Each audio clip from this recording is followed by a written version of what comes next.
Red Baron. 80 kills. Never defeated in combat.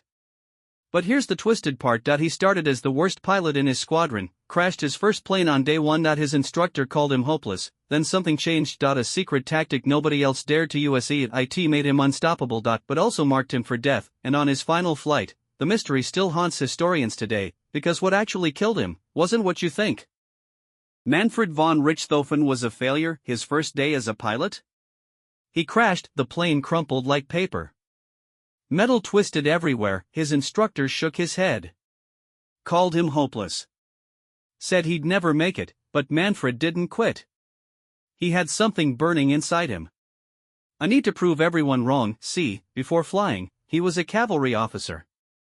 Horses and swords.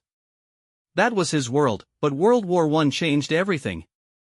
Horses became useless on the battlefield. So Manfred switched to planes. And here's where it gets interesting. Most pilots flew alone.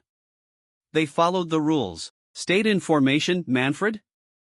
He saw something nobody else did. A pattern in how enemy planes moved. A weakness in their tactics. He started studying every fight. Taking notes. Learning from each mistake, then he made a decision. Point one that would change aerial combat forever. One that would make him the most feared name in the sky, but first, he needed a teacher. Oswald Bolk noticed him. Bolk was Germany's top ace. A legend. 40 kills to his name. He saw something in Manfred. Raw potential. Unbreakable focus. So Bolk made an offer. Join my squadron, he said. I'll teach you everything. Manfred accepted immediately. This was his chance. Bolk's lessons were brutal. Wake up before dawn. Study enemy planes. Memorize their strengths and weaknesses. Learn to shoot with precision. No wasted bullets, and one rule above all others. Get close before you fire, Bolk said. So close you can't miss. Manfred practiced obsessively. Hours every day. His hands blistered from gripping the controls. Other pilots partied at night. Manfred studied. Then came his first real test, September 17, 1916. The sky over France. An enemy plane appeared. Manfred's heart pounded. This was a. He remembered Bolk's words. Get close. Don't miss. He dove toward the enemy. Closer. Closer. His finger squeezed the trigger. The plane went down, his first kill. But it was just the beginning. Manfred developed a system, other pilots called it ruthless. He called it survival. Here's how it worked. He never attacked alone. Always brought his squadron. They flew in formation. Like a pack of wolves hunting prey. They'd spot an enemy plane. Circle above it. Cut off escape routes, then Manfred would strike. He'd dive from above. The sun behind him. The enemy pilot couldn't see him coming. By the time they noticed? Too late. His bullets ripped through their plane. Engine smoking. Wings tearing apart. But here's the dark part, Manfred kept a collection. Pieces from every plane he shot down, fabric from wings. Serial numbers. Anything he could take. He mounted them on his wall.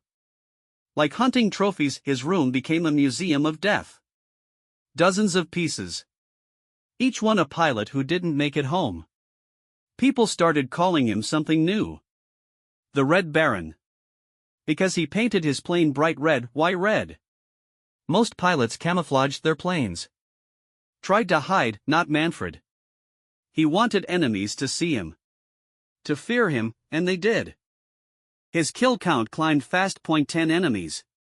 Then 20. Then 30. Each battle made him sharper.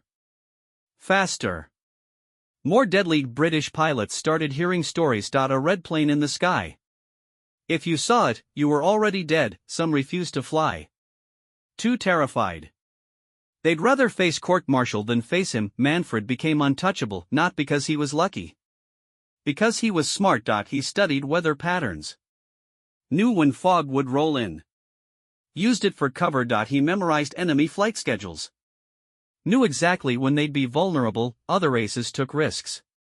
Showed off with fancy maneuvers. Manfred? Cold calculation. Every move had a purpose.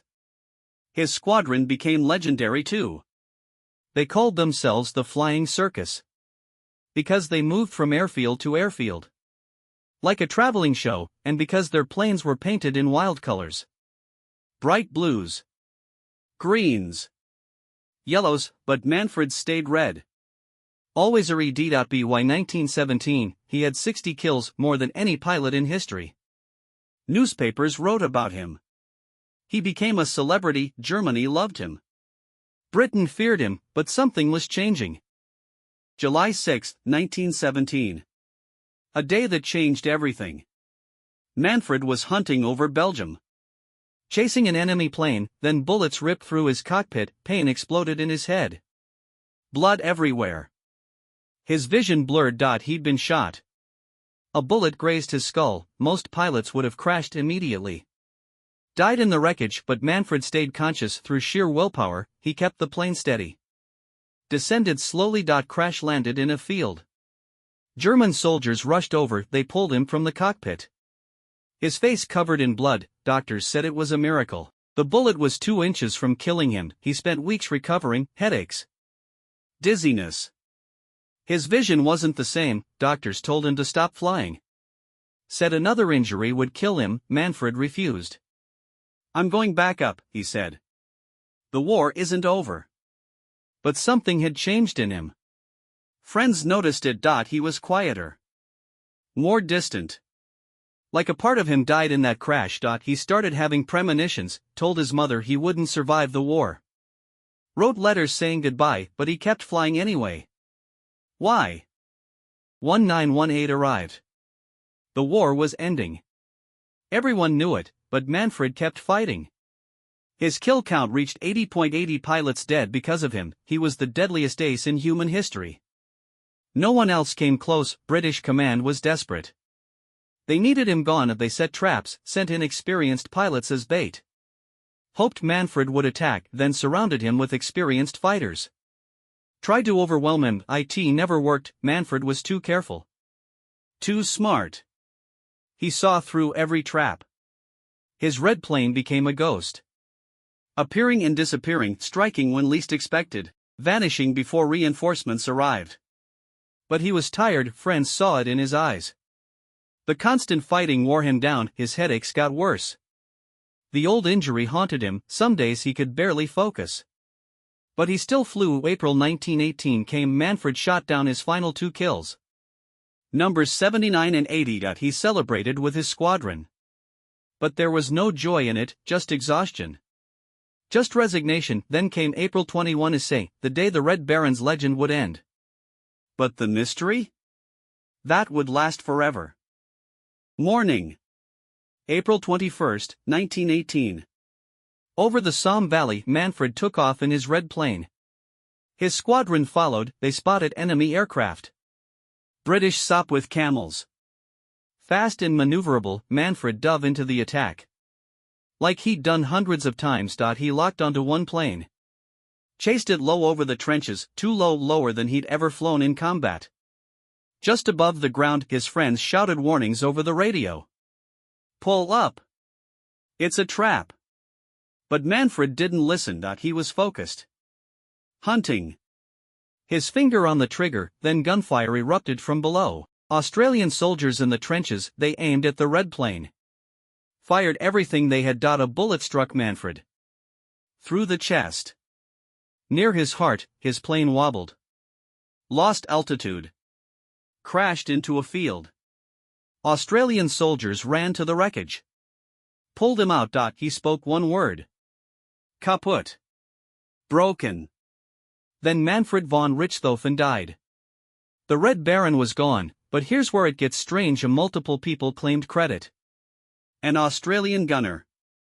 A Canadian pilot. British ground forces, everyone wanted to be the one who killed the legend, the truth? Still unknown. Who really killed the Red Baron? 80 years later, we still don't know for sure. Canadian pilot Roy Brown said he did it, chased Manfred's plane. Fired at close range. Claimed the kill. He received official credit. Got medals.